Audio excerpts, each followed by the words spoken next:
केंद्रीय मंत्रिमंडल के मेरे सहयोगी धर्मेंद्र जी, अन्नपूर्णा जी और देश भर के आए मेरे सब शिक्षक साथियों, और आपके माध्यम से एक प्रकार से मैं आज देश के सभी शिक्षकों से भी बात कर रहा हूं। देश आज भारत के पूर्व राष्ट्रपति और शिक्षाविद डॉक्टर राधाकृष्णन जी को उनके जन्म दिवस पर आदरांजलि दे रहा है। और ये हमारा सौभाग्य है कि हमारे वर्तमान राष्ट्रपति भी टीचर हैं। उनका जीवन का प्रारंभिक काल उन्होंने एक शिक्षक के रूप में काम किया, और वो भी दूर सुदूर उड़ीसा के इंटीरियर इलाके में, और वहीं से उनकी जिंदगी अनेक प्रकार से हमारे लिए ये सुभग संयोग है। और ऐसे टीचर राष्ट्रपति के हाथ से आपका सम्मान हुआ है, तो ये और आपके लिए गर्व की बात है। देखिए, आज जब देश आजादी के अमृतकाल के अपने विराट सपनों को साकार करने में जुट चुका है, तब शिक्षा के क्षेत्र में राधाकृष्णन जी के प्रयास हम सभी को प्रेरित करते हैं। इस अवसर पर मैं राष्ट्रीय पुरस्कार प्राप्त आप सभी शिक्षकों को, राज्यों में भी इस प्रकार के पुरस्कार दिए जाते हैं, उन सबको भी मैं बहुत बहुत बधाई देता हूं। साथियों, अभी मेरी अनेक शिक्षकों से बातचीत करने का मौका मिला। सब अलग अलग भाषा बोलने वाले हैं, अलग अलग प्रयोग करने वाले लोग हैं। भाषा को अलग होगी, क्षेत्र अलग होगा, समस्याएं अलग होगी, लेकिन ये भी है कि इनके बीच में आप कितने ही कौन हो, आप सबके बीच में एक समानता है, और वो है आपका कर्म, आपका विद्यार्थियों के प्रति समर्पण। और ये समानता आपके अंदर जो सबसे बड़ी बात होती है, और आपने देखा होगा जो सफल टीचर रहा होगा वो कभी भी बच्चे को ये नहीं कहता है कि चल ये तेरे बस का रोग नहीं है, नहीं कहता है। टीचर की सबसे बड़ी जो स्ट्रेंथ होती है वो पॉजिटिविटी होती है, सकारात्मकता। कितना ही बच्चा पढ़ने में लिखने में पूरा, अरे करो बेटे हो जाएगा, अरे देखो बेटे करो, देखो देखो उसने किया तुम भी करो हो जाएगा, यानी आप देखिए उसको पता भी नहीं है, लेकिन टीचर के गुणों में होता है। वो हर बार पॉजिटिव ही बोलेगा, वो कभी किसी को नेगेटिव कमेंट करके निराश कर देना, हताश कर देना उसके नेचर में नहीं है। और एक टीचर की भूमिका ही है जो व्यक्ति को रोशनी दिखाने की काम को करती है, वो सपने बोती है। टीचर जो है ना, वो हर बच्चे के अंदर सपने बोता है और उसको संकल्प में परिवर्तित करने की ट्रेनिंग देता है कि देख ये सपना पूरा हो सकता है, तुम एक बार संकल्प लो, लग जाओ।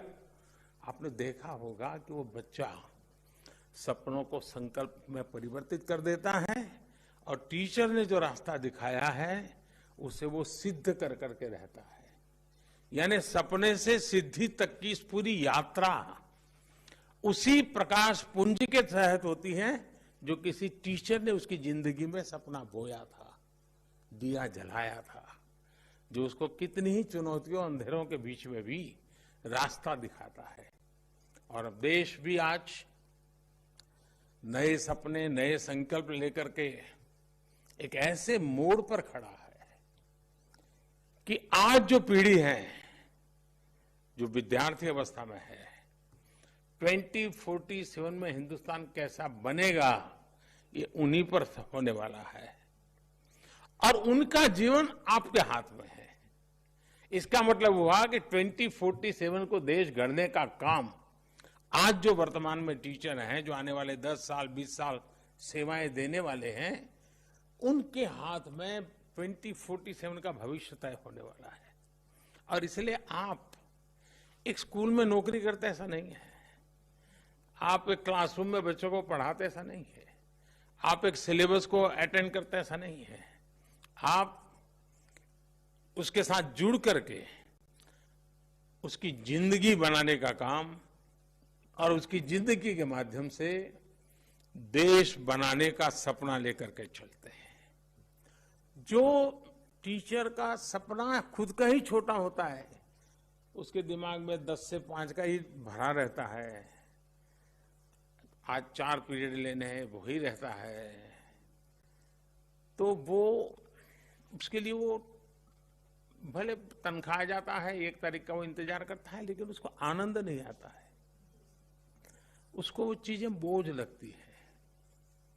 लेकिन जब उसके सपनों से जुड़ जाता है तब ये कोई चीज उसको बोझ नहीं लगती है, उसको लगता है कि अरे मेरे इस काम से तो मैं देश का इतना बड़ा कंट्रीब्यूशन करूं, अगर मैं खेल के मैदान में एक खिलाड़ी तैयार करूं और मैं सपना संजोऊं कि कभी न कभी मैं उसको दुनिया में कहीं न कहीं तिरंगा झंडे के सामने खड़ा हुआ देखना चाहता हूं, आप कल्पना कर सकते हैं आपको उस काम का आनंद कितना आएगा, आपको रात रात जागने का कितना आनंद आएगा। और इसलिए टीचर के मन में सिर्फ वो क्लासरूम, वो अपना पीरियड 4 लेने हैं 5 लेने, वो आज आया नहीं तो उसके बदले में भी मुझे जाना पड़ रहा है, ये सारे बोझ से मुक्त होकर के, मैं आपकी कठिनाइयां जानता हूं इसलिए बोल रहा हूं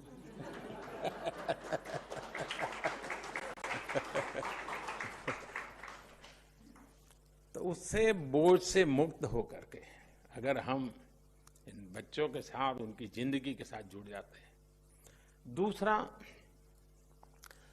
अल्टीमेटली हमें बच्चे को पढ़ाना तो है ही है, ज्ञान तो देना है, लेकिन हमें उसका जीवन बनाना है। देखिए, आइसोलेशन में और साइलोज में जीवन नहीं बनते हैं। क्लासरूम में वो एक देख लें, स्कूल परिसर में कुछ और देखें, घर परिवेश में कुछ और देखें, तो बच्चा कॉन्फ्लिक्ट और कॉन्ट्रडिक्शन में फंस जाता है। उसको लगता है मां तो ये कह रही थी और टीचर तो ये कह रहे थे और क्लास में बाकी जो लोग थे वो तो ऐसा बोल रहे थे। उस बच्चे को दुविधा की जिंदगी से बाहर निकालना है हमारा काम है, लेकिन उसका कोई इंजेक्शन नहीं होता है कि चलो आज ये इंजेक्शन ले लो तुम दुविधा से बाहर, टीका लगा दो दुविधा से बाहर, ऐसा तो नहीं है। और इसके लिए टीचर के लिए बहुत जरूरी है कोई इंटीग्रेटेड अप्रोच हो उसका। कितने टीचर हैं जो स्टूडेंट्स के परिवार को जानते हैं, कभी परिवार को मिले हैं, कभी उनसे पूछा कि भाई घर आके क्या करता है, कैसा करता है, आपको क्या लगता है, और कभी ये बताया कि देखिए भाई मेरे क्लास में आपका बच्चा आता है, इसमें ये बहुत बढ़िया ताकत है जी, आप थोड़ा इसको घर में भी जरा देखिए, बहुत आगे निकल जाएगा। मैं तो हूं ही हूं, टीचर के नाते मैं कोई कमी नहीं रखूं, लेकिन आप थोड़ी मेरी मदद कीजिए। तो उन घर के लोगों के अंदर भी एक सपना बो करके आप आ जाते हैं और वो आपके सहयात्री बन जाते हैं। फिर घर भी अपने आप में एक पाठशाला संस्कार की बन जाती है। जो सपने आप क्लासरूम में बोते हैं वो सपने उस घर के अंदर फुलवाड़ी बन करके पुलकित होने की शुरुआत कर देते हैं। और इसलिए क्या हमारी कोशिश है क्या? और आपने देखा होगा एक आध स्टूडेंट आपको बड़ा ही परेशान करने वाला दिखता है, ऐसा ही है, समय खराब कर देता है, क्लास में आते ही पहली नजर वहीं जाती है, तो आधा दिमाग वहीं खराब हो जाता है टीचर। मैं आपके भीतर से बोल रहा हूं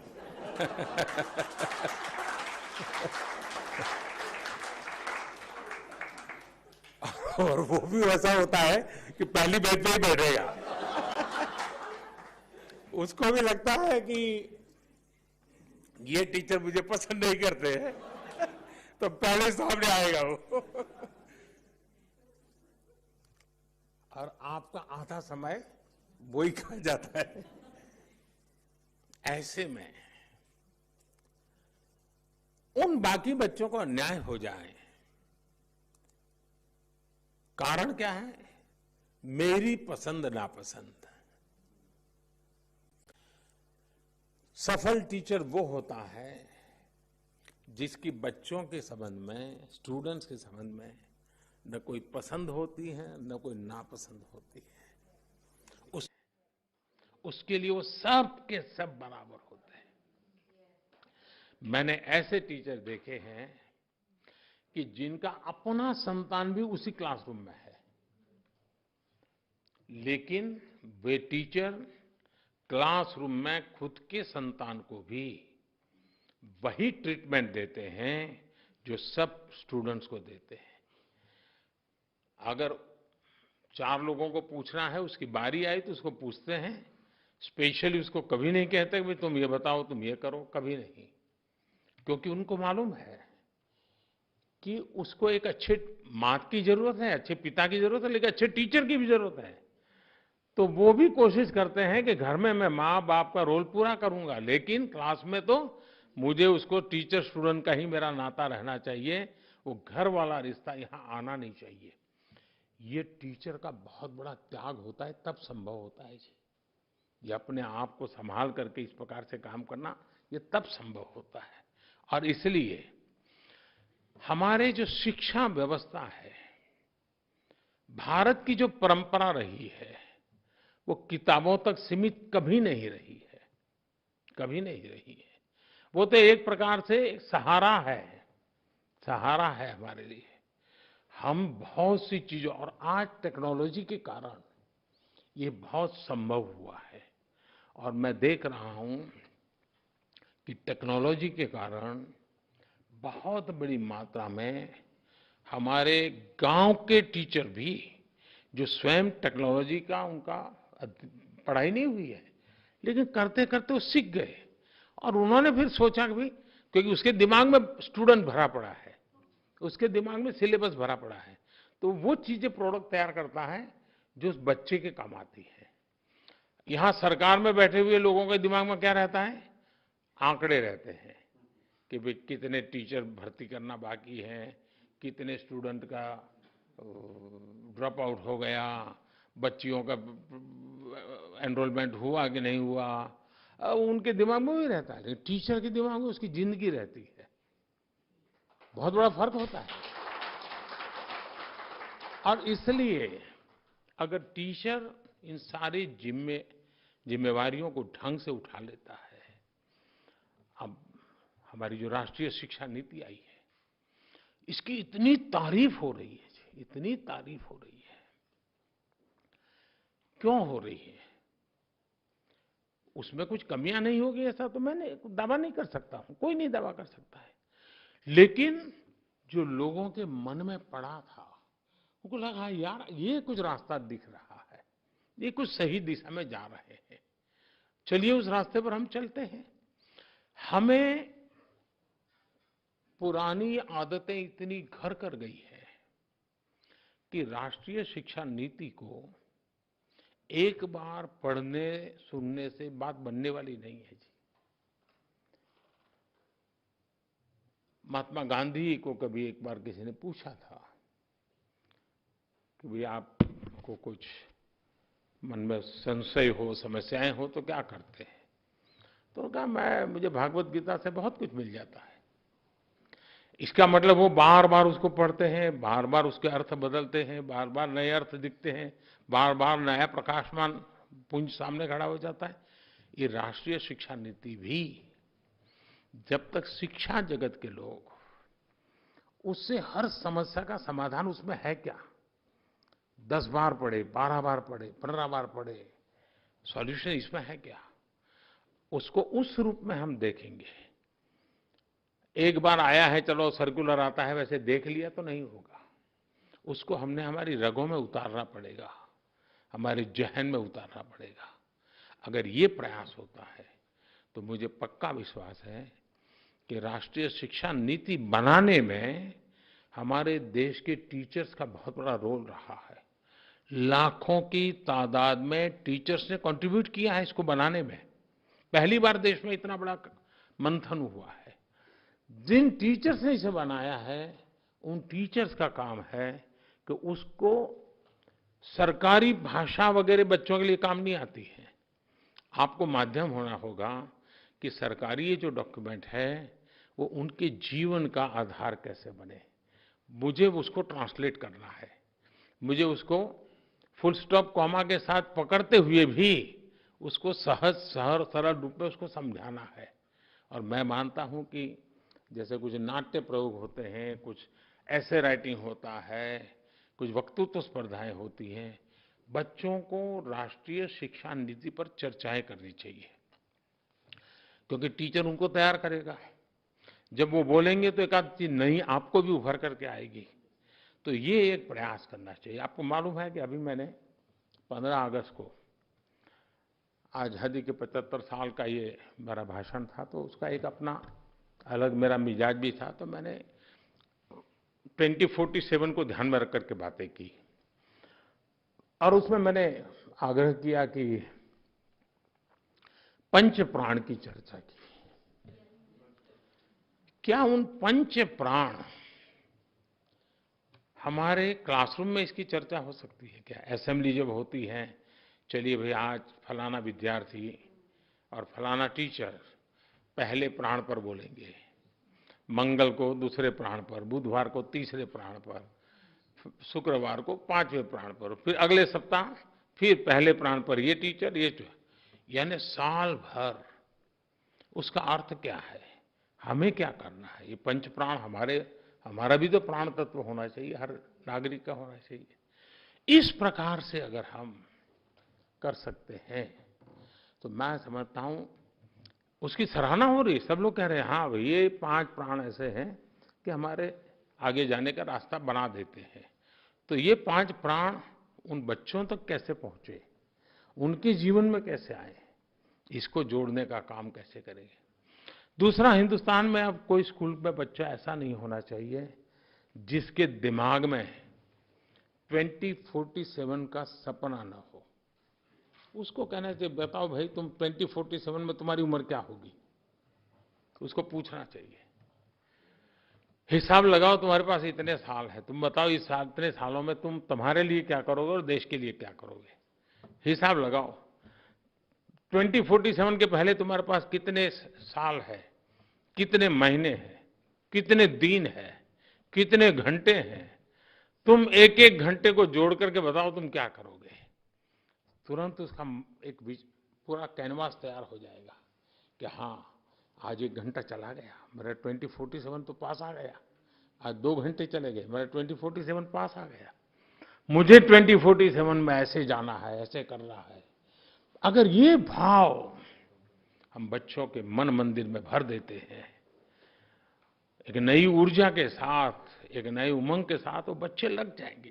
और दुनिया में प्रगति उन्हीं की होती है जो बड़े सपने देखते हैं, बड़े संकल्प लेते हैं और दूर की सोच करके जीवन को खपा देने के लिए तैयार होते हैं। हिंदुस्तान में 1947 के पहले एक प्रकार से दांडी यात्रा 1930 और 1942 अंग्रेजों भारत छोड़ो, ये जो 12 साल आप देखिए पूरा हिंदुस्तान उछल पड़ा था। सिवाय आजादी कोई मंत्र नहीं था। जीवन के हर काम में आजादी, स्वतंत्रता, ऐसा एक मिजाज बन गया था। वैसा ही मिजाज, सुराज, राष्ट्र का गौरव, मेरा देश मुझे यहां पर, ये समय है हमें ये पैदा करने का। और मेरा भरोसा हमारे शिक्षक बंधुओं पर ज्यादा है, शिक्षा जगत पर बड़ा ज्यादा है। अगर आप उस प्रयास में जुड़ जाएं, मुझे पक्का विश्वास है हम उन सपनों को पार कर सकते हैं। और आवाज गांव-गांव से उठने वाली है। अब देश रुकना नहीं चाहता है। अब देखिए 2 दिन पहले 250 साल तक जो हम पर राज करके गए थे, 250 साल तक, उनको पीछे छोड़ करके हम दुनिया की इकोनॉमी में आगे निकल गए।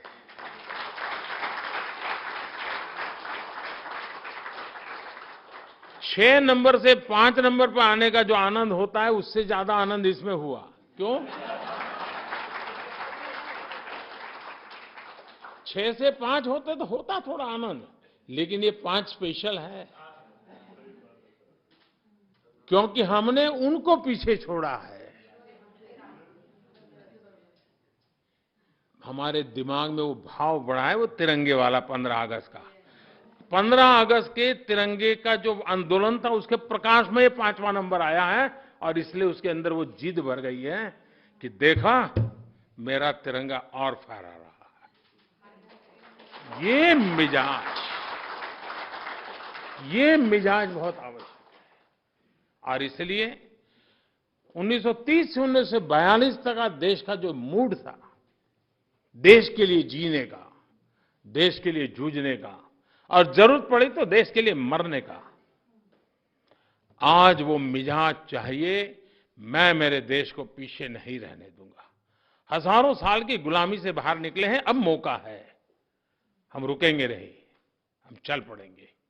ये मिजाज पहुंचाने का काम सभी हमारे शिक्षक वर्ग के द्वारा हो तो ताकत अनेक गुना बढ़ जाएगी, अनेक गुना बढ़ जाएगी। मैं फिर एक बार, आप इतना काम कर करके अवार्ड प्राप्त किए हैं, लेकिन अवार्ड प्राप्त किया है इसलिए मैं ज्यादा काम दे रहा हूं। जो काम करता है उसी को काम देने का मन करता है, जो नहीं करता है उसको कौन देता है। और शिक्षक का मेरा भरोसा रहा है कि वो जिम्मा लेता है तो पूरा करता है। तो इसलिए मैं आप लोगों को कहता हूं, मेरी तरफ से बहुत बहुत शुभकामनाएं, बहुत बहुत धन्यवाद।